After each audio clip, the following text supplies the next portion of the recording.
Kamusta guys? Welcome back to our channel. If you're new here, welcome. I'm back. Welcome to a new segment called Palette of the Week. From the name itself, it already says a lot of things. What? We have one palette for each week. So it means for the 5 days, well, Monday to Friday. For 5 days, we are going to use one palette for 1 week. So that is 5 eye looks in 1 week.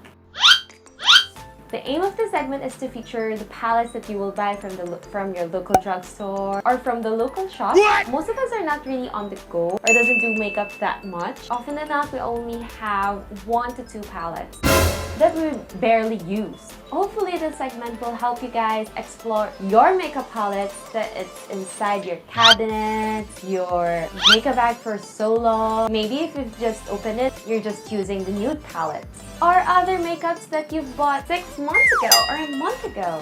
So there are episodes for beginners and also intermediate ones. Intermediate. Oh my god. I'm still trying to be an artist when it comes to the eye look. Beginners, intermediate, Expert? I will feature those who has given me inspiration to create that kind of a look. So this is a compilation of 5 looks and I hope you guys would like this. Without further ado, let's start!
sabi ko sa'yo? Sabi ko sa inyo, easy lang sila, diba? Told ya! And because this is the first, kindly let me know in the comments down below if you have any suggestions or comments or opinions about this segment. Do you think I should talk while putting on my eye look or how I did it in this episode? Who knows? Thank you guys so much for watching. Don't forget to like, subscribe, and comment down below which drugstore palettes do you want to be featured in this segment. Don't forget to follow us on our social media accounts. It's all posted right here, and our past videos are all right there. Thank you guys so much for watching, and I'll see you again next week. Bye!